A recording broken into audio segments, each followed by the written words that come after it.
minutes of conversation and then 5 minutes at the end for Q&A from you guys, the audience. So we would also love to hear some questions from you based on their student projects. All right, so let's get started. So our first group we have from Sanjing High School of Commerce and Home Economics.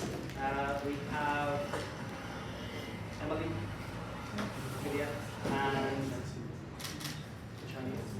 But she's not. She didn't come. Okay. Okay. Excellent. So if you want to come and take a seat.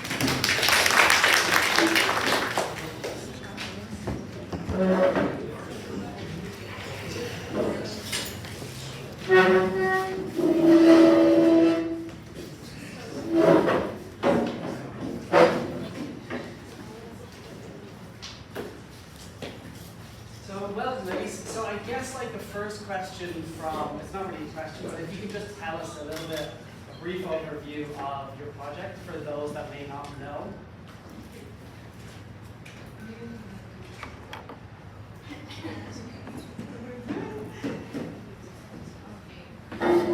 We choose, the topic is becoming independent at a young age. I think I feel like we are exchange students in another. We are interested in other countries, so we try to introduce to the other who didn't know the feeling of being young age and discover the culture of the country. So yeah, we chose this topic because we think it was important about this, and we really want to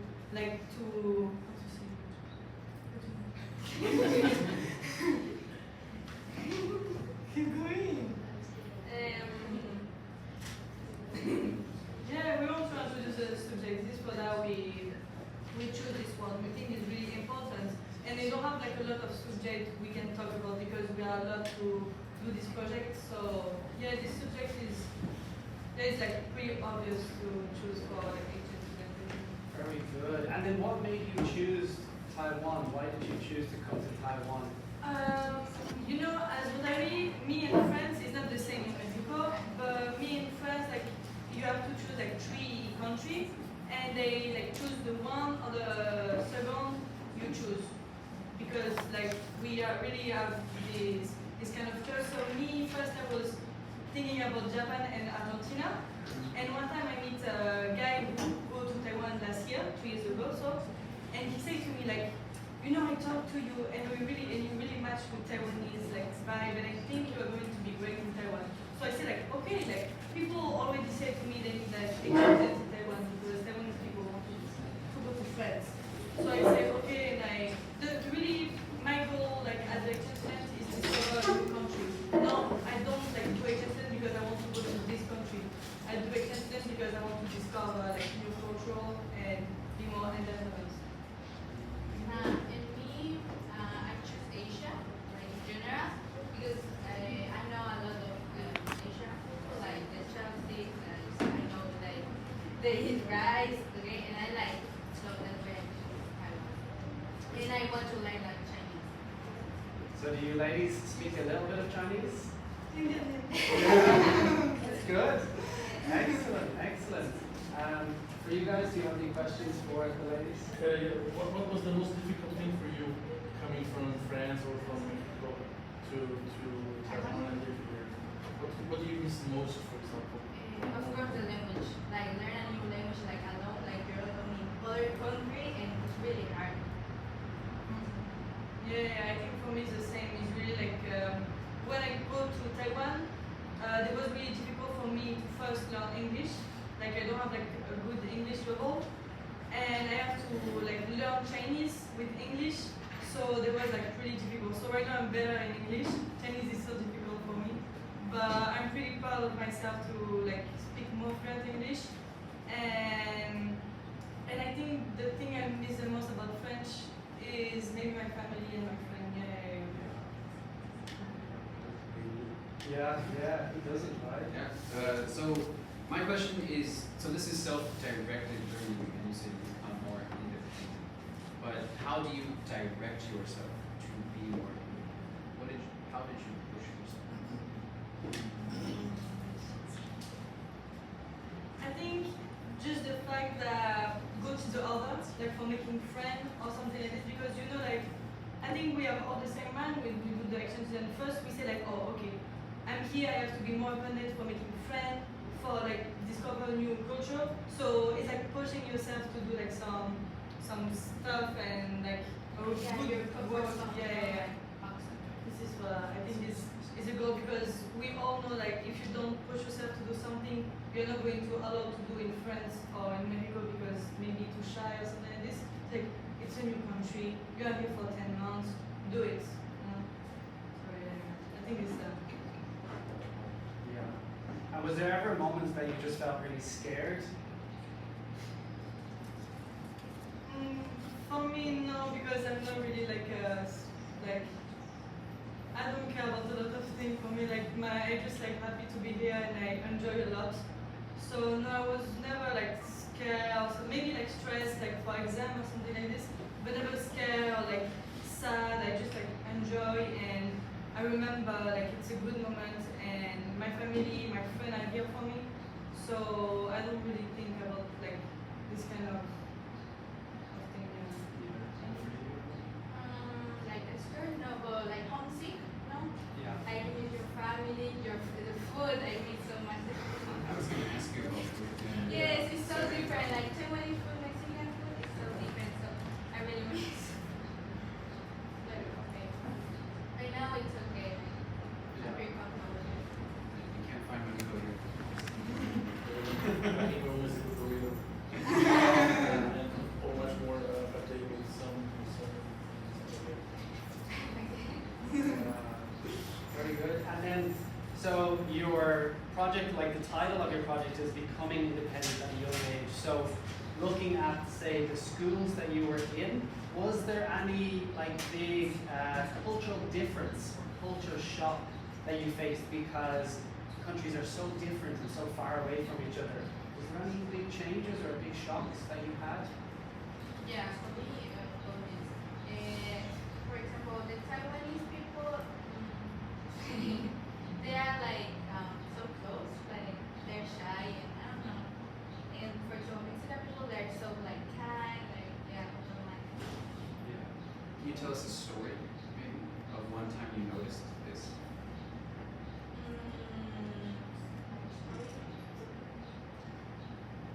Or maybe like in the bus, like I don't know. Go ahead and say it. Or in the elevator, like I say like oh hello, and like it's a way like just like Very shy. yeah, very shy. Yeah. And they only do like Yeah. this, like this. Okay. I feel like so weird. Yeah. What will you bring back to France and to here when you come back? What do you think will change? Will it be person or open-minded or whatever? What do you think will bring back? Yeah, for example, for me, I go back to France in December. It's because my grandma gets sick, so they give me the chance to go back to France 2 weeks. And so I meet again my mom, and like maybe at the end, like 2 weeks later, she said to me like, oh, but you have changed a lot. I see it, like your personality changed. You are more open-minded. I can see it. It's like incredible. I'm proud of you. And I was shocked because I didn't realize, because I see myself every day change, but didn't realize like really. And she said to me, and I said like, oh, okay, I understand. I can like see it when I talk to people or when I speak English. It's like really different. So, yeah. And then, what advice would you give other Rotary students who are maybe, a little bit unsure of what to do, perhaps maybe like yourselves last year? What advice would you give those younger Rotary students? Maybe for me, I'm gonna say like you're going to have a lot of good things. It's not like perfect. Nothing is perfect. It's gonna be like sad moments, good moments, but I think you are going to be proud of yourself, and it's only like good resolution. You are going to be more independent, more confident. It's only a good thing for you, and it's like the best experience you can have at a young age. So I think it's really something to do.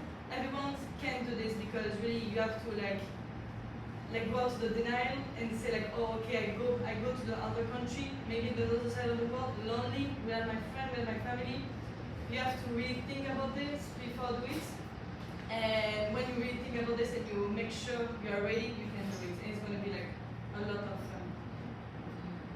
But don't be scared. I think they don't have to be scary of this. Like, even if they're the other side of the world and they don't have like the comfort of the French people or American people in the country, they have in the country they want to go in Taiwan. There are people who are gonna like welcoming and like be kind with them. This is like no problem. Yeah. You meet a lot of people like today, other world, around the world, like you meet like Brazilians, yeah, Polish, yes, it's really nice. Yeah. You make friends for life. Yes. So what's next? So you traveled, you spent time in another country. Do you have any more plans? Like maybe for university, try to study abroad or something? Yes, I want to study like in other countries, but I don't know. Different country or come back to Taiwan? Maybe Taiwan. Yes. Yeah, like with the fun, we like maybe like book, you know, like in February, we say because we have a lot of Brazilian fun, and we say like, oh, can we like go to Rio de Janeiro for the carnival together? This is like the best like way to like keep going the contact and still like talking. Yeah. This is very good. Very good. And if you didn't have like the Rotary Youth team or organization behind you, do you think would you still have the same opportunities, or how do you feel about? I don't think so, because really Rotary help us a lot to make friends, because they do like activity and they like help us sometimes when we are like difficult. So I think it's gonna be more difficult. Not impossible, but really, really more difficult. And they help us a lot. They are like always like push us to do the best. Yeah, do the best, like in language, in French.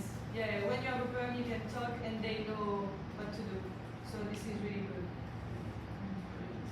Any other questions, guys? Anything else? What about you? Any questions from our audience? Please feel free to ask questions. Yeah. So what is the most unforgettable moment that you have in Taiwan? Wow. This is pretty difficult, because I think the exchange in general is like unforgettable. Like for real, this is the best moment you can have in your life. Like exactly. Maybe like when we were like the trip together, yeah, with Rotary. We do a trip in Nguyen. That was really good. But we have another trip like in Taiwan.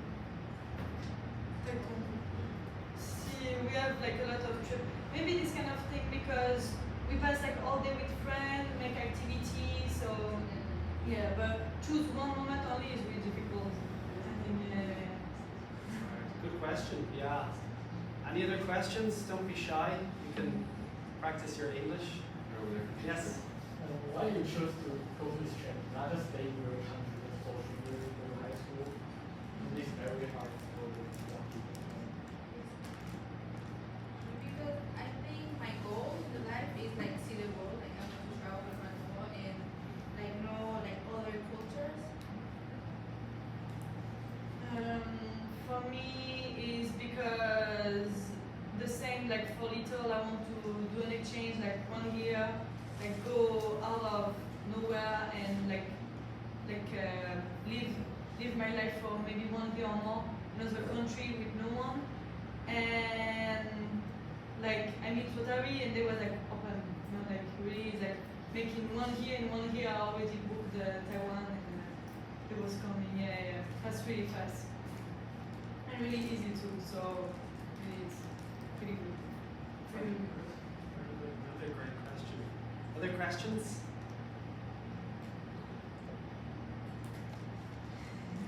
I have a question. Have you tried stinky tofu? Me I like. Well, how sweet. Me I like all the tofu. I like your absolute favorite? Shalom. For me, it's tofu in general. All Like, tofu. yeah, all tofu. Like, Do you have tofu in France? yeah, but it's disgusting. It's like for vegetarian, you know. Oh, So it's yeah. like the tofu, but it's It's not like the good. real tofu. Yeah. Yeah, that's brilliant. Yeah, any other questions? Don't be shy, guys. You can ask a question. No problem.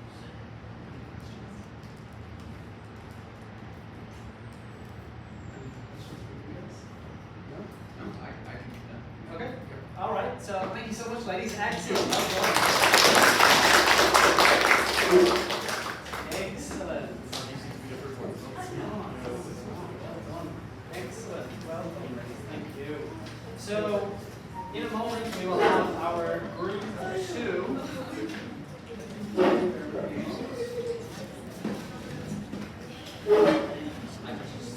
I'm gonna ask you about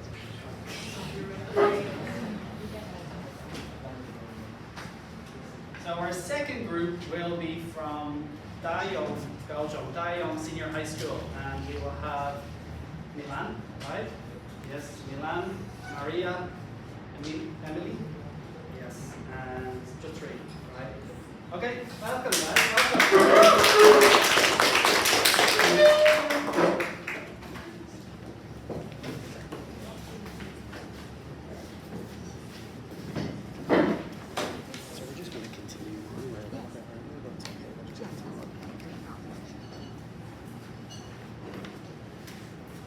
So welcome, guys. So for group 2, maybe you can tell us a little bit about yourselves, and the project, your title is Fluent in Friendship. Tell us a little bit more for those of us that don't know.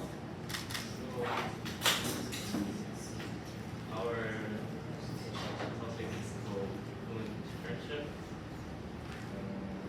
We're exchange students from Poland, Brazil, and Hungary.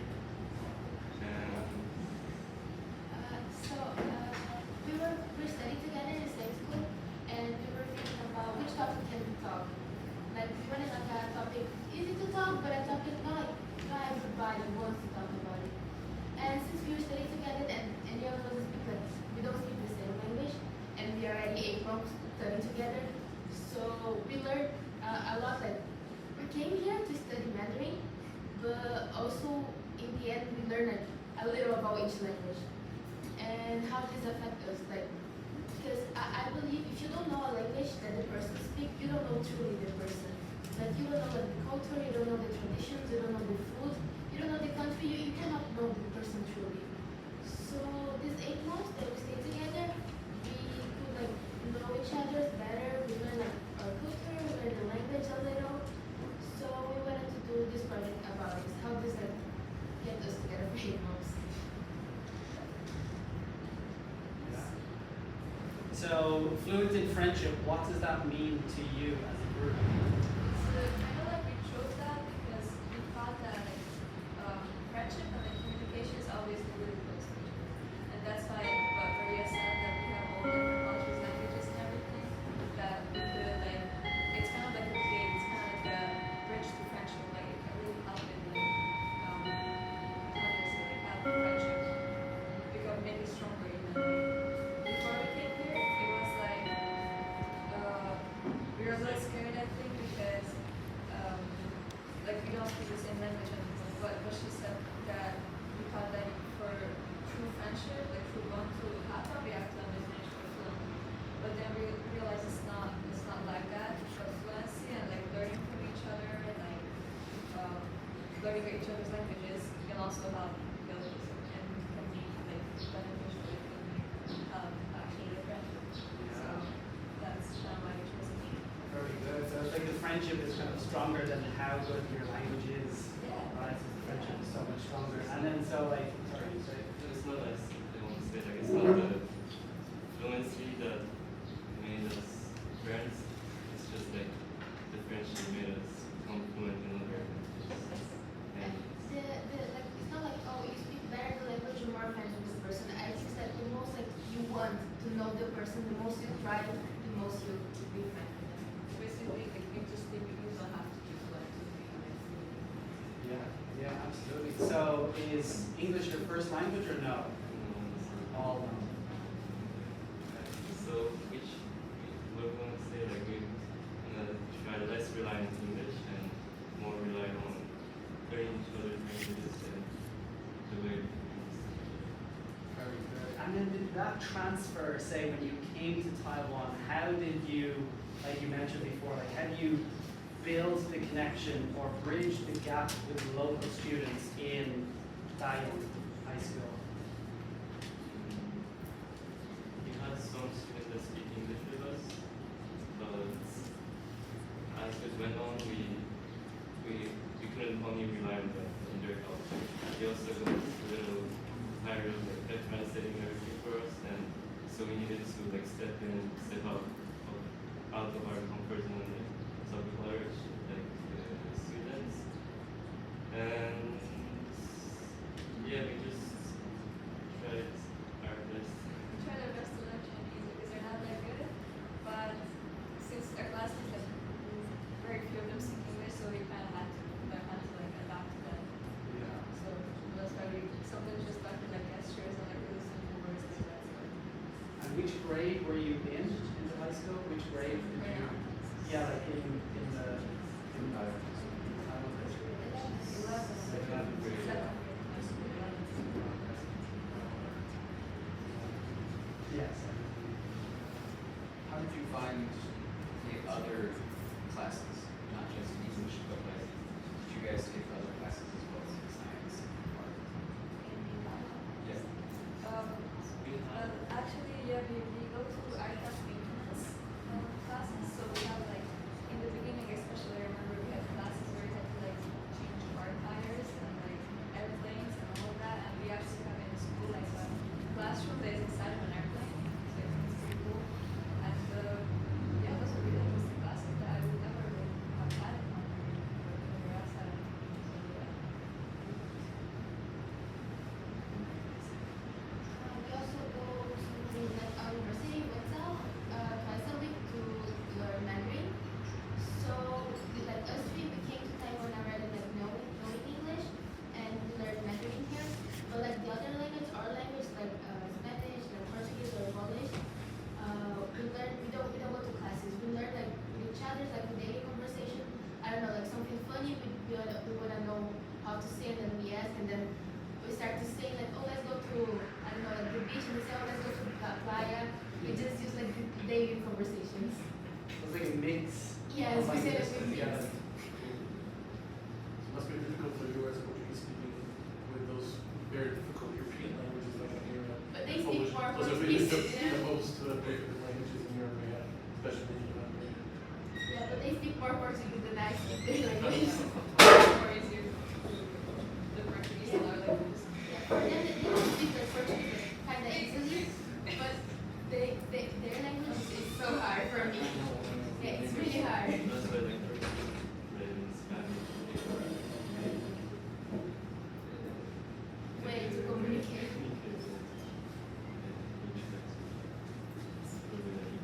The friendship is your way to We used also like we did like a challenge to use Duolingo for like 1 month when we were studying each other's English like 1 month every day. Like, we didn't use this really because we were practicing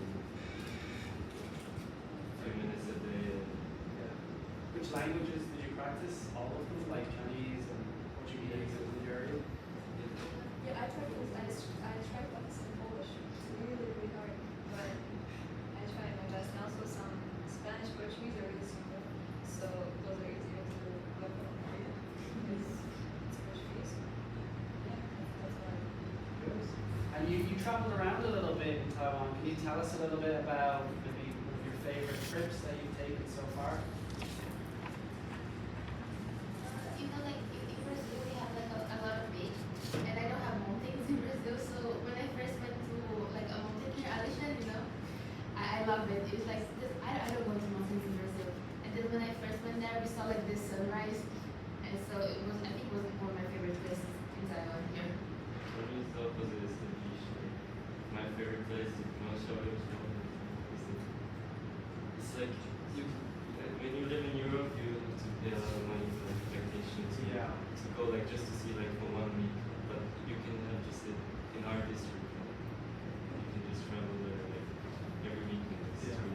Feels like you're on holiday every day. Right? Did you see the sea turtles? Yeah. Yeah. Like for me, it was more like I also obviously go to the beaches because we don't have any in Hungary, so that's amazing. But I also really like the big cities like Taipei. I went to not long ago, and I think it's just such a different experience because even though I come from Hungary's capital, which is Budapest, but it's so different, and it's so interesting for me. I don't know. I just enjoy the big city vibe. Yeah, Budapest not too far from Vienna. No, yes, it's 3 hours. You have to have hours. Yeah. So you've experienced this new culture, you've experienced it with each other, you started as strangers, and do you want to experience other cultures? And if so, which ones? I think we experienced a lot of other cultures, like with exchange students here. Also, like, we have from everywhere. We have Argentina, Americas, Thailand, Germany, Japan, everything. And I kind of like, Go to one of those places. Which one do you think you can enjoy first? Obviously, you want to go to all of them. Which one first? We are already planning in next year that everybody go to Rio because the carnival in Brazil. So we are planning that everybody just come to Brazil next year. Brazil. There was also like I invited people to come to Hungary, and I feel like we could just visit each other's places everywhere. So, Yeah, maybe in Christmas I go to Budapest. Very good. And then how about like your host families? Tell us about your host families and how much they have done for you to make your life a little bit easier here in Taiwan. The first month was the worst. Like we struggled with the language barrier, but we finally made it and we studied every day. My parents helped me a lot, and we just like came home to get rid of the characters. It really was a nice experience, and then I just started like catching it. I got used to it. I could do it myself later, and that's it. yeah, I think definitely the first months was were the more like homesick months. Also, I think families have to work with that. That we were like really like something to rely on some people, like families here. And then as time goes by, I think it's like we're getting closer to the end, so we rely on them a little less. But it's still like obviously they help us with everything. They take care of us, so it's everything really sense. Yeah, the first month I was here, I was just like so excited to be here. So the first month for me, like everything, like walking on the street and see like a sign in Chinese, I was already, oh my god, I'm in Taiwan right now. So the first month for me, like my parents, they teach me like a lot of Chinese in the first month, and they took me to a lot of places. And yeah, my first month was really, I experienced like a really new things in the first month already. So yeah, it was good. Very good. So kind of as your Chinese gets a little bit better, then the connection or bond with your host parents and families improves, right? Yes. Yeah. So you get, as the connection improves, and you get more and more used to meeting Taiwanese people, this might sound interesting or weird, but did you have a way of introducing yourself that you got used to, that worked? I think for Taiwanese, like every time we introduce ourselves, we kind of have to like say where we're from. Like they always are curious, like where we are from. So that's kind of became part of the introduction. At least for me, it's not like I think a lot of people, yeah, they assume sometimes that I'm from there. For example, it just is interesting. So I always have to say like I'm from Milan, I'm from Hungary. So we're from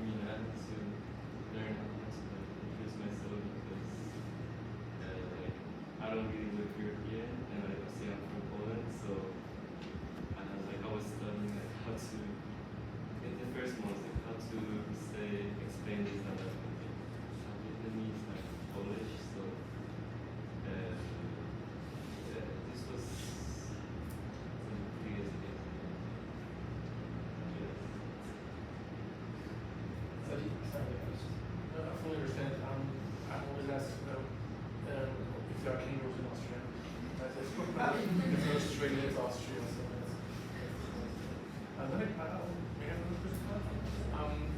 What do you take home from Taiwan? Let's say it's a habit, like drinking tea. What will you bring home from Taiwan and then always do that again and introduce it to your friends and family? Is there anything? Well, I know how to use chopsticks, so I might take that home. It's pretty useful. That's a habit, yeah, it's good. And probably as well. I think I'm gonna arrive in Brazil and then someone's like gonna do something for me. I'm just gonna xixi. It's the word that I more say here.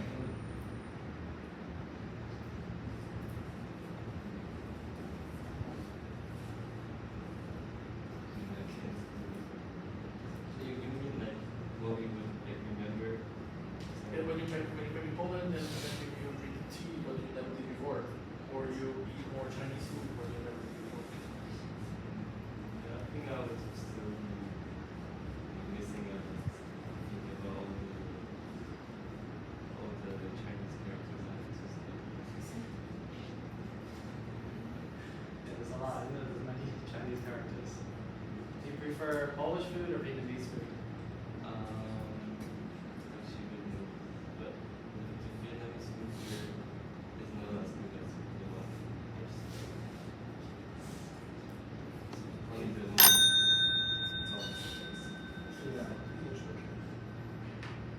So, something about that is, so in Taiwan, when you're going to eat dinner, people will generally say, do you want noodles or rice?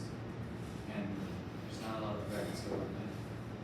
Did you guys find you have a preference between noodles and rice? Which one? Nice. Rice. Definitely do that. Maybe rice. Maybe the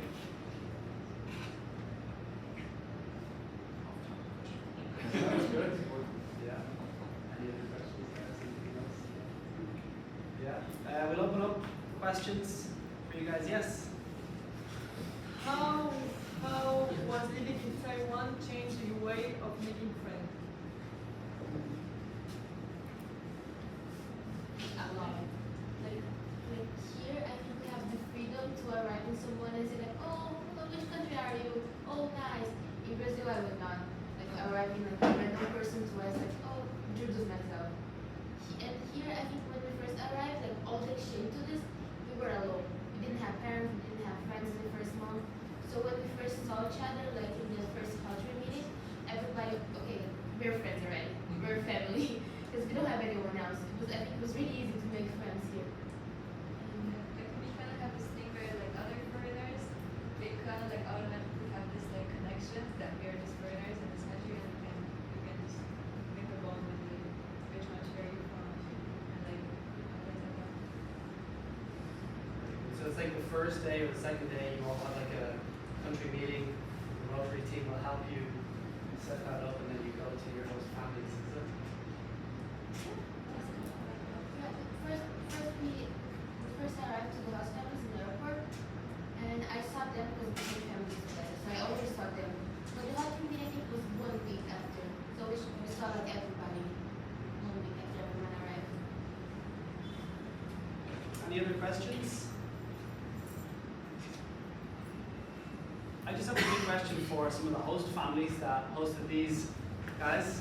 What was it like hosting foreigners in your home? Because that takes a lot of confidence as well, right? What was that like? Maybe someone could share a little bit. English if you can, but if not, you can speak Chinese, it's okay. Does anyone want to share a little bit? Host parents. 中文也可以，中文也可以，还没有翻译。Hosting 1, 2, 3, 4, 5, 6. Six host family. Host family. Okay. All of them. Okay, so what was it like? What was it like to host them? They have very good attitude. Yeah. Yeah, and they know everything. They don't know, they will ask. Yeah, very nicely. And sometimes they don't know. We can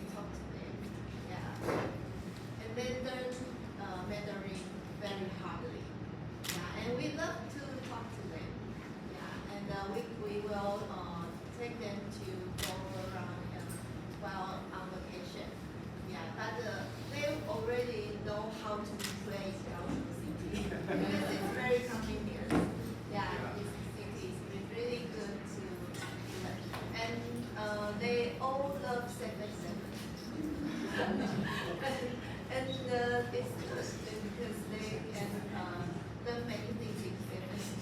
Yeah, they learn many things. Yeah. Thank you. Any other parents want to share? Any final questions? Maybe take one more. Yes. Hi, sorry, do I have to stand up? No. Okay. I want to ask, like, your topic, since your topic is about language, what do you find the most hard part to learn Mandarin or Chinese or even Taiwanese? Is this the pronunciation or the grammar? Yes, thank you. The writing is so different, the pronunciation, like the tones are really, really different from our languages. And also like the variations, like here in Taiwan, it's traditional Chinese students, but like some very simplified, and it's just so sorry, like compared to Hungarian and stuff, even though that's also really nice. Because basically we all see like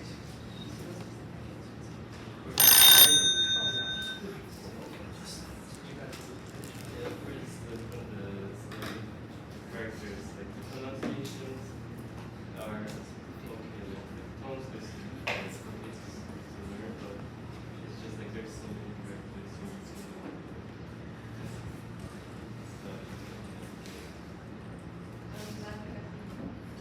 Yes.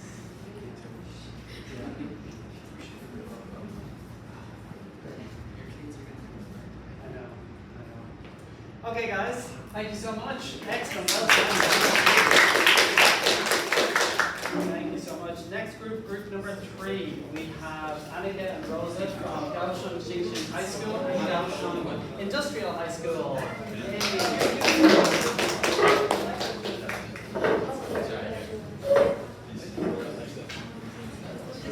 I know, just you.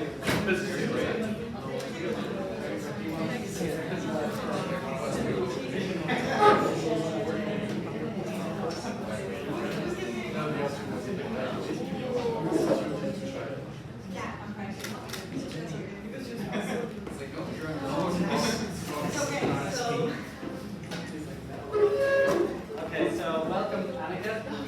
The title of your project is a comparison of the day-to-day life as a student in Europe versus Taiwan, and you are at the Kaohsiung Industrial High School. Yes. Good high school. Can you tell us a little bit more about this project and kind of some of what you learned from this project? Well, so for us, finding the topic was really easy because obviously we've been exchange students here for a year, and my partner and I, who isn't here sadly today, we're both from very similar countries in Europe. I'm from Germany and she is from Denmark. So our school systems are, even though they're not completely the same, they're pretty similar in most aspects. So a lot of times when her and I were talking in daily conversations about our life in school, we noticed same things that we struggled with or we really enjoyed. For example, the sleeping break in Taiwanese schools, that's really, I think, commonly loved by all the exchange students. In the beginning, I didn't really get it because I'm not used to things like that. Because after lunch, all my classmates, they would take out brooms and wipe the whole classroom, and I would clean the windows, and then everyone would just lay down and they would turn off the lights and wait for 35 minutes and then wake them all up again. I was really confused because I thought, how can you fall asleep that quick and then wake up and be energized again? I get it now.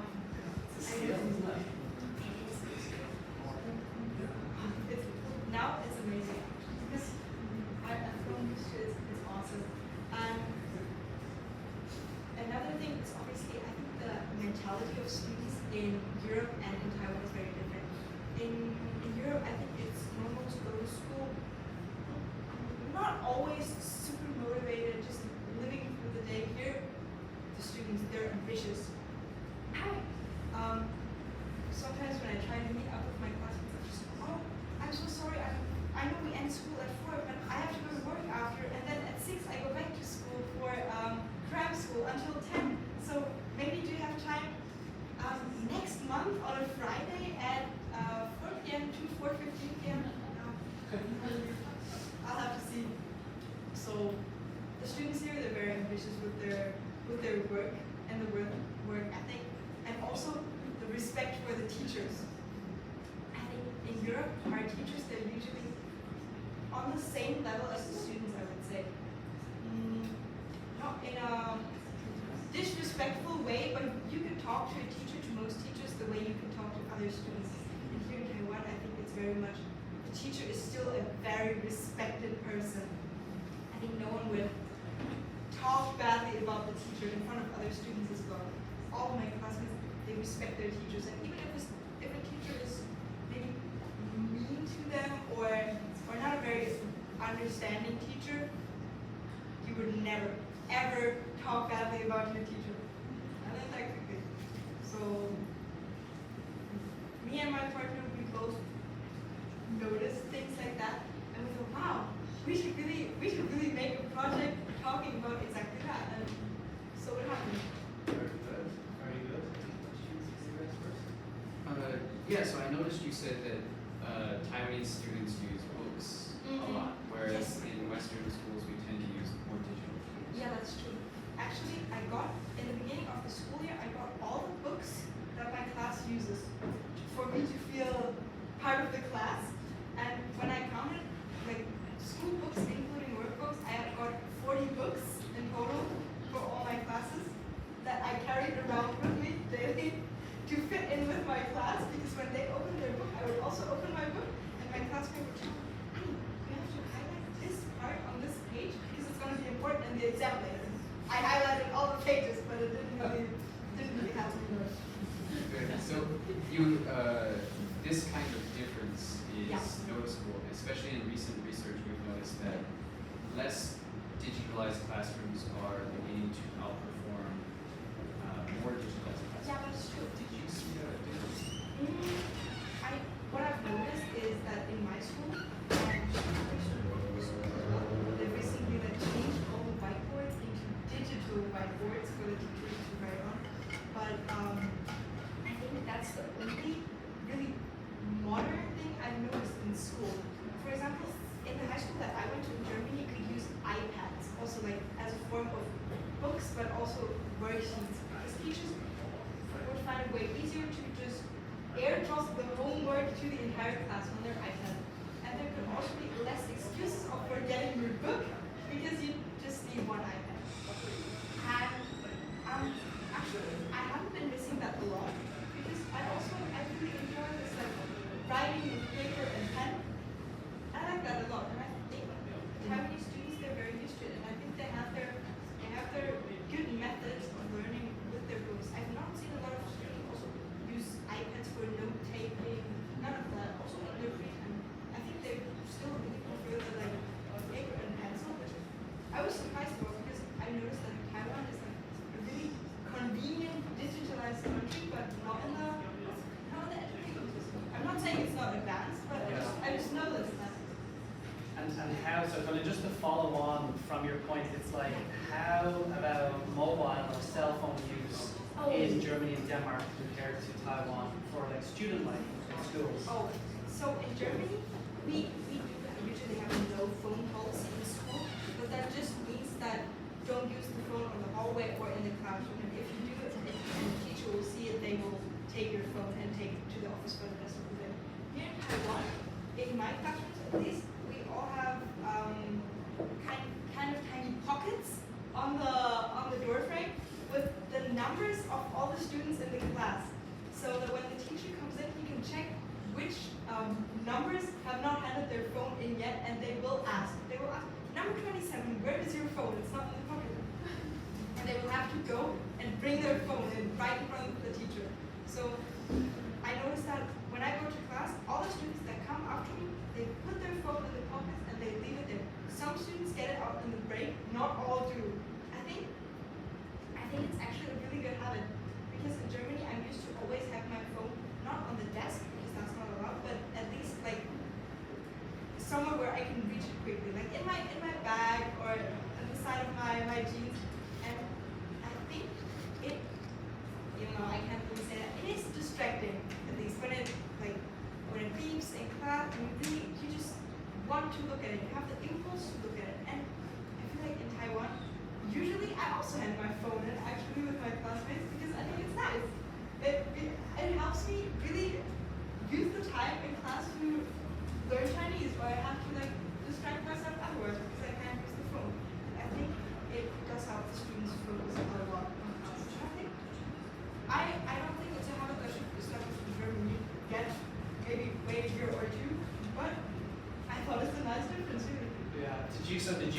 cell phone into the Usually pocket, or I were do. you allowed to keep Usually it? I do. In the beginning, my first teacher was really strict with it. There were no exceptions.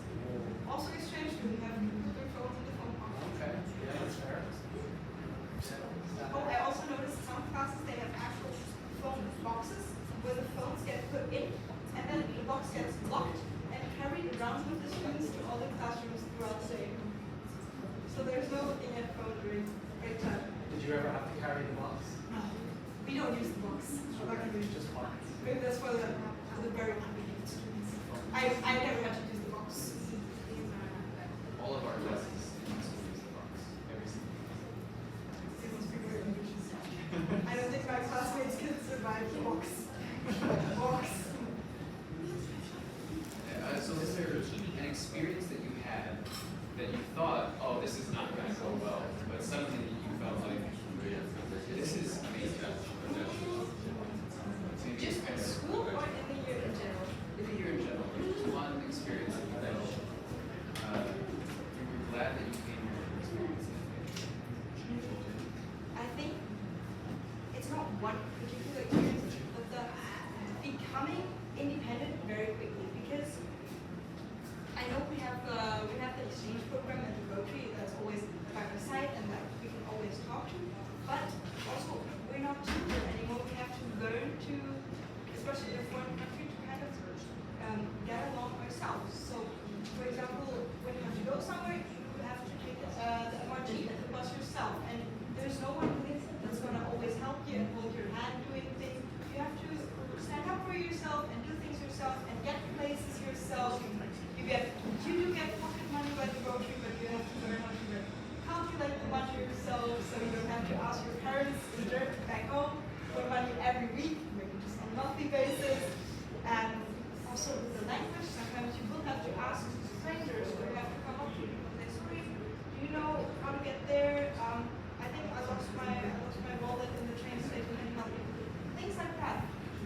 Because you do have to rotate and you do have host families, but you have to learn how to become independent. And I think when you're in a foreign country, you learn really quickly.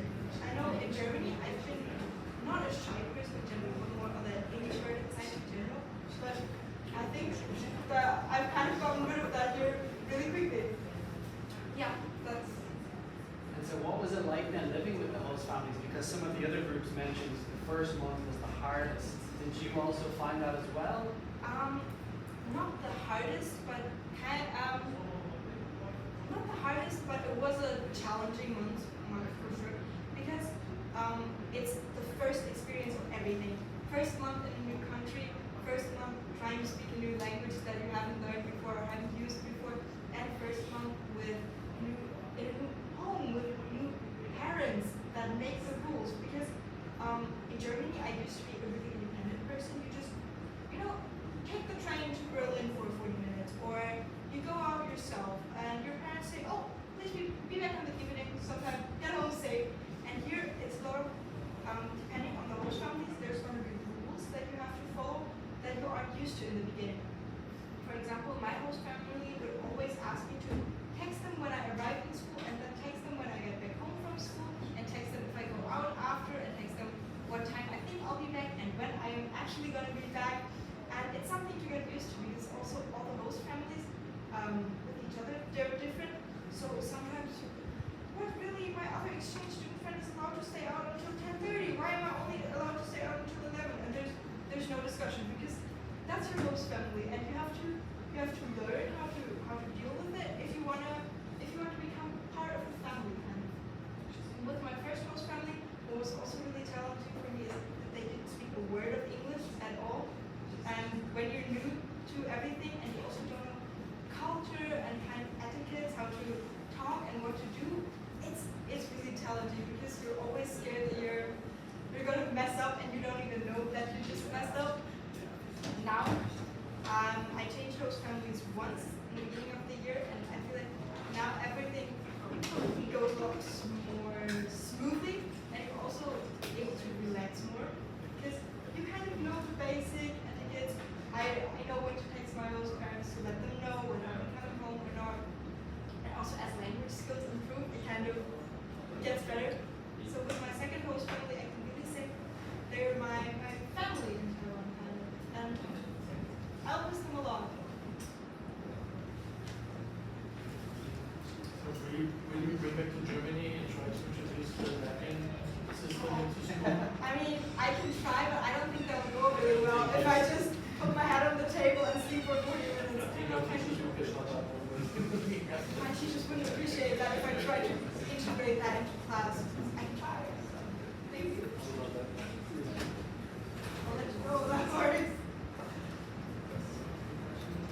So one of the other things that we ask the students is one of their favorite foods, and I don't want to know what yours is. I don't know if that's like more of a niche one, but I really like shinsuji. You know, it's they're really a street vendor who has like a lot of different kind of vegetables, like sweet potato or beans and some different kinds of salad and beef and mushrooms and whatever on his little plate, and you can choose things that you want yourself and deep fry for you and put it in a little bag or take away. And it's awesome. You get the 2 little sticks. Yeah, get the little stick and you can poke your things that you just no. So there's the fried version. Oh, that's and then there's like the salad version. I've never had that. You should try it before you go. No, my host parents actually they prefer to feed me the fried things. They tell me, I mean, they have one line and specifically, I need to go Indian, I need help that. So when you come back to Germany, you shouldn't be skinny because your parents will tell us we didn't feed you right. So I get to find something more. Are they here today? They are. They came back from Shanghai yesterday, so I think they're still. Okay. Very good. Any questions for? Any questions? Yes. I think you come to Canada alone, not everyone like, and most part of people is speak Mandarin. So how do you make for everything? I think, especially with the Taiwanese students, what I've noticed is that they're a lot more shy than what I know from Germany. But I think that might be the language barrier for most part, because obviously they're not confident in their English skills, a lot of them, and you're not confident in your Chinese skills. So that's the difficult part. But I think what helped me the most was just be very proactive with them. Like I would go up to my classmates and say, hey, would you want to go drink milk tea with me after school? And in the beginning that went so because of the cultural difference, I think, and also because both sides were really scared to make mistakes. So my classmates would take me to Milan, buy me a milk tea, say, it's okay, we pay for you. I say, oh, thank you, I pay for you next time. And then say, so I need extra bus home coming. When are you going back home? Because our bus is coming in 5 minutes. Okay. So, but over time, it got a lot better because the students get used to you and they can kind of calculate your level of Chinese, their level of English, and they also become more confident in talking to you, even though they might not be the best at it. And so I think it's still really hard for my classmates, and they're still really shy, and it's so. But I do have some people in my school, like 2 or 3 people that I really say, wow, they're my classmate friends. And I call them my friends, and whenever she says, hi, how are you doing? I haven't seen you in a whole week. So it's harder to make friends than I originally expected, but I think if you're consistent with it and you try and you don't expect others to do everything for you, that can work out really good. Yeah. Very good. Excellent. Any other questions? Yes. What are you going to miss the most about Taiwan when you go back to Japan? The food and the weather, because Germany is a really cold country in general, and I think I'll tell that a lot to everyone when I come back to Germany. I do tell it to my family a lot. Oh wow, how many degrees do you have right now? 10? I have 32. I will miss that a lot, and my host family, definitely.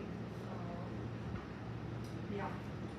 Because I think I've only switched host families once throughout the entire year, so it's easier to form like a close bond with your family.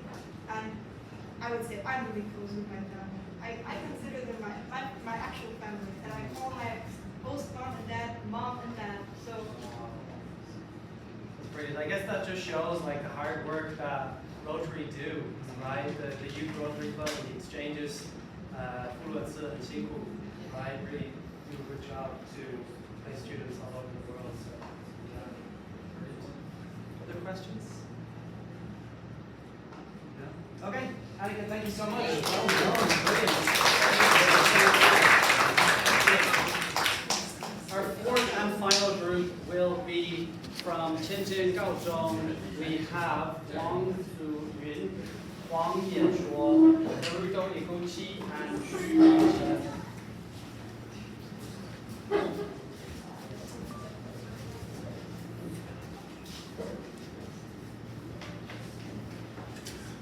Welcome guys, welcome. So the title of your project is From Textbook English to Real Communication, a cross-cultural journey through ASEP. So tell us a little bit about your project. So we have 3 different students from different countries. So we decided to join this competition where we got to find out what's the biggest global crisis happening on this planet right now. And then I think we just came up with this idea when they were drinking water, and they were saying, oh, yeah, the water is a big problem happening on this world right now. So we decided to work more into this river pollution thing, starting out from making up new apps and new project about how can we solve the problem as senior high school students. So how was it? Easy or difficult? Any learning outcomes or things that you learned along your journey? I would say it's pretty difficult throughout the entire journey. I actually joined the competition the very last week before it even started. Yeah, because I actually joined as a character translator. There is some conflict between Taiwanese students and Vietnamese students, so I was there to help them communicate with each other. So it was really hard for me to figure out what they're actually doing and why they want to do this, and quite frankly, I still don't understand how they got through the entire process until now. But yeah, there was a lot of ups and downs in the entire process, but we created a lot of memories from this experience. Very good. So where are you guys from? Which countries? I'm from Taiwan. He's from Taiwan. I'm from Japan. Okay. Okay. Vietnamese and Japanese. Excellent. Very good. Any questions? Did you find any best practice in country or any part of the world that is very good in controlling pollution of the water? Yes, I think so. We tried to find out which country is the best at solving this kind of problem, but we ended up finding nothing. You know, people are just protesting against the topic, but everyone is still throwing trash into the water every day. So we're like, okay, well, we're just gonna start out everything from nothing. You know, create this whole app about collecting trash along the riverbank by ourselves. So I taught ASEP, and one of my groups actually did water as one of their SDGs. And they kind of said the same thing that you just said, that they couldn't find a good solution. So I asked them, what is your solution? So do you guys have a solution for us, an idea that you want to share? Okay, so actually for solutions we create an app which is like we come up with some elements and because I know that all these students that they do about bigger pollutions, but they didn't take action. So actually we want to boost the motivation or something. So we create an app which is like make people want to learn more about that, want to know more about that, and you can like again because I think that Taiwanese students really love to play the video games or something. So yeah, such as Pokemon, and we do that there. So maybe it will increase their motivation to bigger pollutions as well. So educating through the app, and then hopefully they use the education to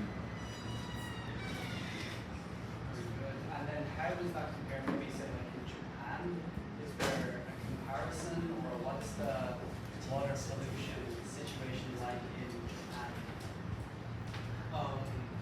Because of, you know, the prefecture of Fukuoka, there like one of the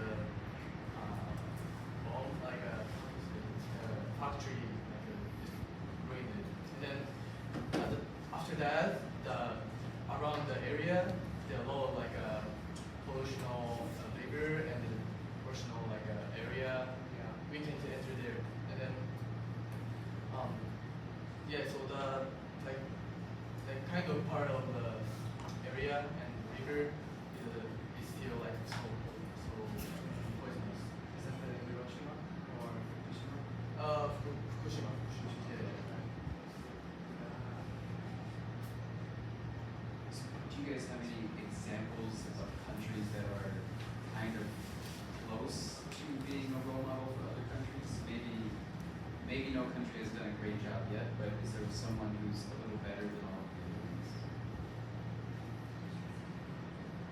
Austria. Yeah. I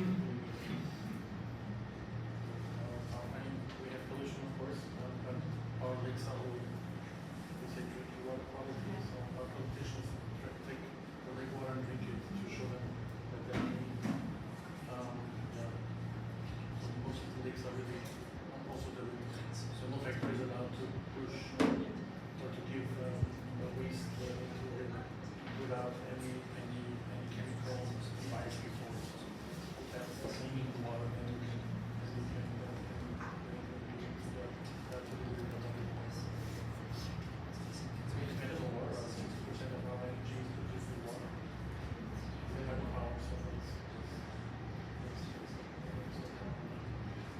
So can we switch to kind of you staying in the group with them? Did you guys have any intergroup problems with yourselves, not just with the Vietnamese students that you part of? What about in your group? Did you have any expectations?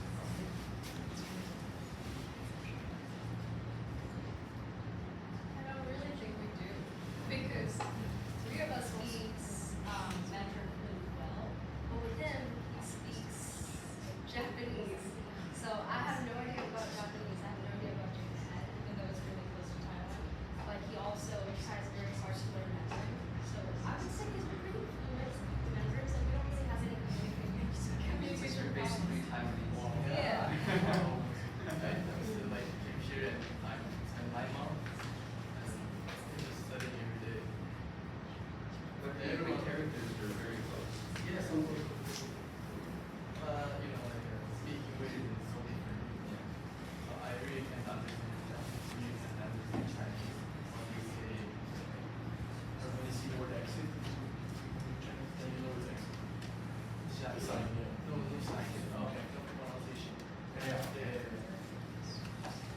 So how was it for you coming to school in Taiwan? Were there any challenges?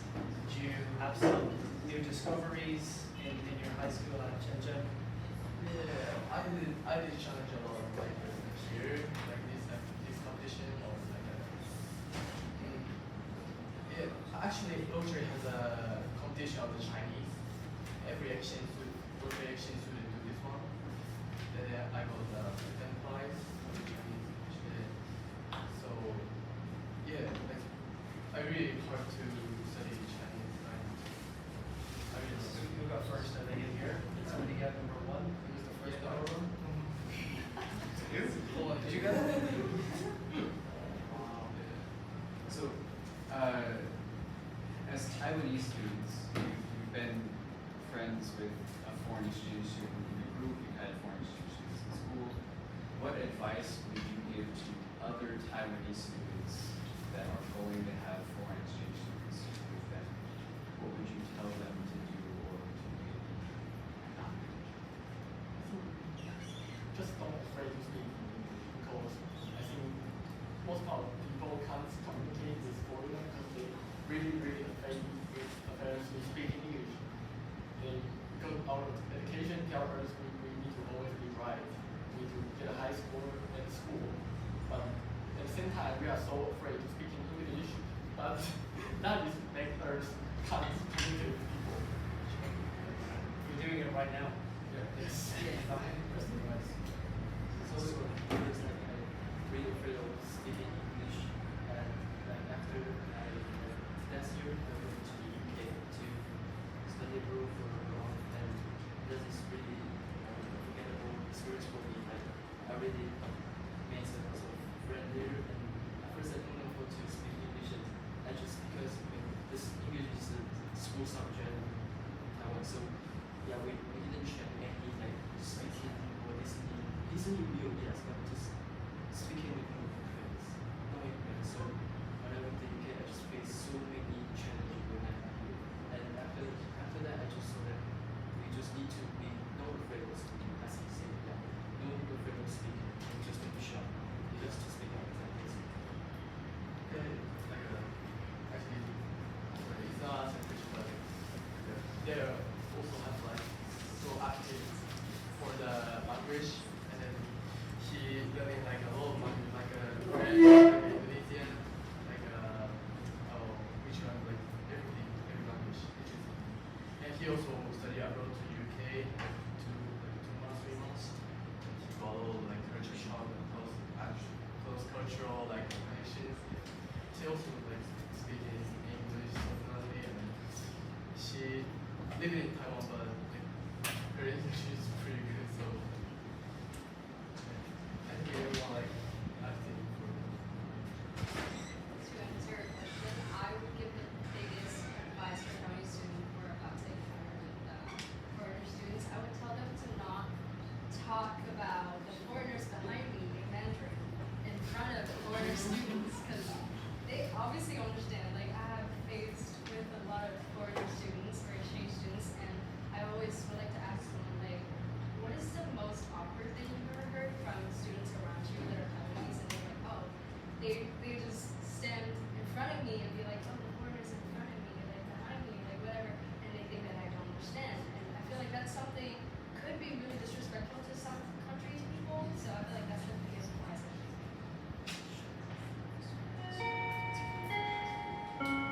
No, just wanna what you said. Don't be afraid of talking. That's the best thing you can do. Mistakes, nobody cares. Just talk. That's the way I like five languages in my heart. So yeah, we will learn our words with mistakes. We are not. It's not done by the time. But as long as people understand us, great.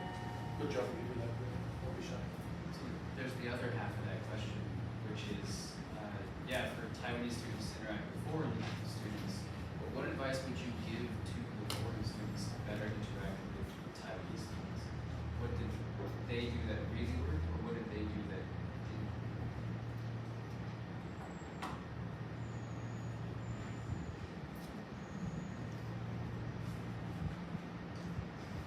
Don't be ashamed. I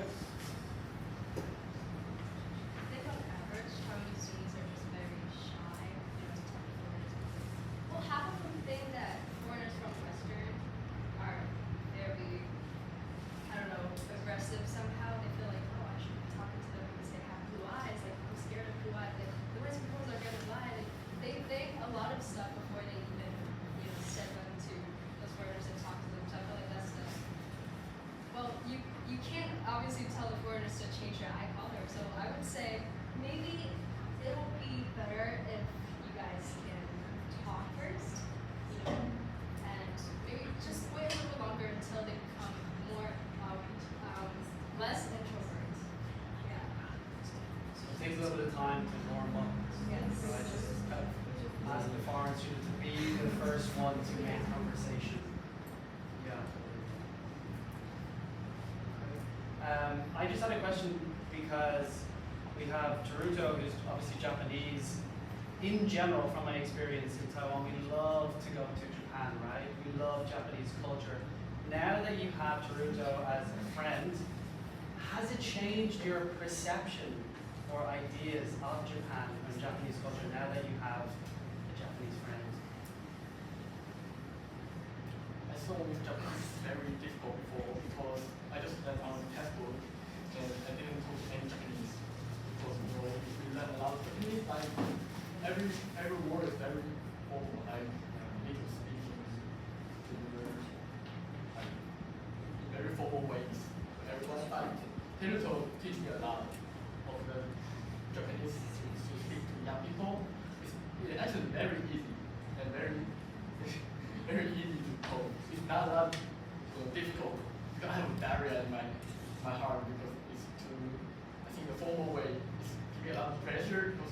afraid to warn because maybe talk to teacher, Japanese teacher, I can speak on formal way. It's my bad. But people told me like, don't worry to say I'm foreign. They don't not care about what they say. They just understand what I mean. It's most important things. Sounds like Teruto's a good teacher. Are you a good teacher? No.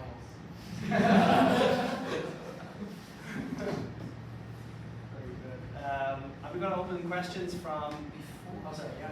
Go for it. Yeah. We have a tradition to ask, what is your favorite Taiwanese food? Yes. Thank you for reminding me. I really appreciate it. Okay, so my favorite one is, Kashi. What is it? Kashi. Like this really package food, like question mark. Yeah. Oh, yeah.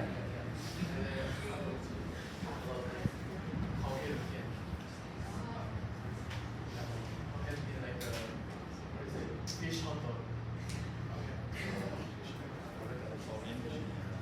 You know, like the, you go to 7-Eleven, there's like this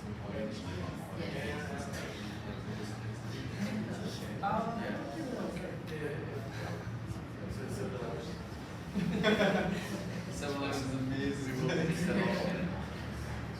Sorry. Very good, guys. Questions? Please don't be shy. Ask questions. Yes? What, for Teruto, what is the biggest difference you can have between Japan and Taiwan in general? Okay.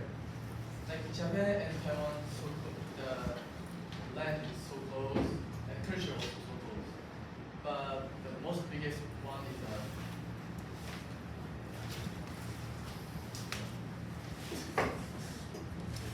they imitate the air.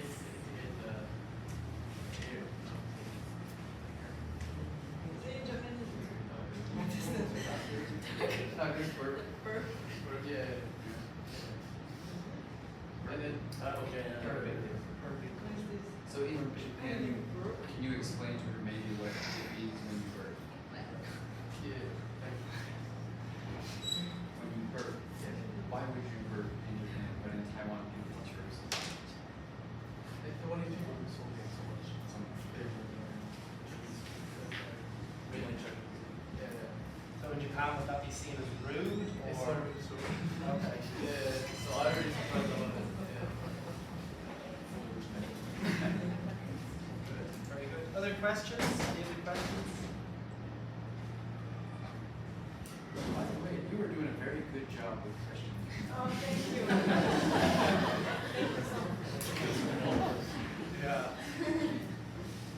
Okay. Thank you so much, guys. Excellent. Thank you. Okay, so finally, I just want to say thank you so much for all of the groups that came up here to share their projects. It's not easy coming up here speaking in obviously not your mother tongue, so they deserve a lot of credit. And also, in addition, a massive thank you to the hard work that the Rotary Youth Exchange and the Rotary organization in general actually do to place these students in the schools. 真的很辛苦。另外一个是 the host families. You also deserve a big thank you because opening your homes, opening your doors to foreigners, you know, it is a challenge, right? So you also should give yourselves credit for being open and welcoming to foreigners. And I hope the host families also learned a little bit as well about foreign culture and foreigners as well. So, yeah, you guys have anything else to add? No. You did good. Thanks for the students, for the Rotary families, and for the whole competition. It was a nice experience. To learn again. So yeah, lovely. Thank you. Great. Okay. Excellent. Thank you so much, everyone. We will be slowly making our way back in towards the activity center, and we will be presenting some certificates.